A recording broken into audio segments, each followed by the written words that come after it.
நீங்க எது அதிர்ஷ்டமான ராசியா பாக்குறீங்க? கன்னி ராசிக்கு ஜூனுக்கு அப்புறம் சூப்பராக இருக்கு. அதிர்ஷ்டம். கன்னி ராசிக்கு ஜூனுக்கு அப்புறம் நல்லா இருக்கும். சிக்கலான விஷயங்கள் ஃபர்ஸ்ட் வரும், அதை தப்பிச்சு அவங்க திருப்பி அவங்க பக்கம் அதை எடுக்கக்கூடிய வாய்ப்புகள் நிறைய இருக்கு. மகரத்துக்கு ஆஃப்டர் ஜூன் சூப்பராக இருக்கு. வாழ்க்கை பூரா கஷ்டப்பட்டுட்டு இருக்கேன் அப்படின்னு சொல்லக்கூடிய விருச்சிக ராசி நண்பர்களுக்கு ஜூன் மாதத்துக்கு அப்புறம் ரொம்ப நல்லா இருக்கு. அந்த டைமும் உங்களுக்கு சாதகமாக இருக்கக்கூடிய வாய்ப்புகள் இருக்கு. கும்பம் சாதிப்பாங்க, பட் தடிக்க விழுந்து விழுந்து சாதிப்பாங்க.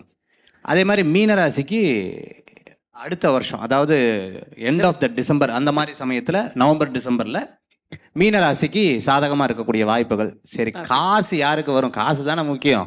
காசு யாருக்கு சார் வரணும் அப்படின்னா மிதுன ராசிக்கு பணம் வர்றதுக்குண்டான வாய்ப்புகள் நிறையா இருக்கு. மீதி ராசி திட்டக்கூடாது. நீங்க சொல்லுங்க. அதிர்ஷ்டன்றது அது இஷ்டப்பட்டு வர்றது தானே. ஸோ யார் யாருக்கு என்ன இஷ்டமோ அது அவர்களுடைய மன விஷயத்தை சார்ந்தது. இருந்தாலுமே இந்த தடவை குரு ஜூனுக்கு அப்புறம் கொஞ்சம் அதிகமாக இம்பேக்ட் பண்ணுறனால ஜூனுக்கு முன்னாடி ஜூனுக்கு பின்னாடின்ற மாதிரி தான் இந்த நியூ இயரை ப்ரெடிக்ட் பண்ண முடியுது யாராக இருந்தாலுமே. அந்த வகையில் பார்க்கும்போது ஆல்மோஸ்ட் மேஷராசிக்கு சூப்பராக இருக்குது. ஃபென்டாஸ்டிக்கான டைம் பீரியடு. ரிஷபத்துக்கு 11ல் வரக்கூடிய அந்த சனியோட அமைப்புமே ரொம்ப நல்ல, ரிஷபமும் சூப்பராக இருக்குது. ஆஃப்டர் ஜூனுக்கு அப்புறம் மிதுன ராசிக்காரர்களுக்கு ரொம்ப நல்லா இருக்குது. இது வரைக்கும் இருந்த கடன் தீர்றதுக்கு கன்னி ராசிக்காரங்களுக்கு ரொம்ப நல்லா இருக்குது. சிம்ம ராசிக்காரங்களுக்கு அதோட நல்லா இருக்குது. அதுக்கப்புறம் ஆல்மோஸ்ட் துலா ராசிக்கு நல்லா இருக்குது. 2ஆம் இடத்துக்கு குரு பார்வை. விருச்சக ராசிக்காரருக்கு என்ன சொல்கிறது, வேற லெவல் டிரான்ஸ்ஃபர்மேஷன். தனுசு ராசிக்கு நல்லா இருக்குது. மகர ராசிக்கு அடி போட போகிறாங்க. கும்ப ராசிக்கு அதோட சூப்பர். ஸோ 12 ராசிக்கும் இந்த தடவை அதிர்ஷ்டமான ராசி தான்.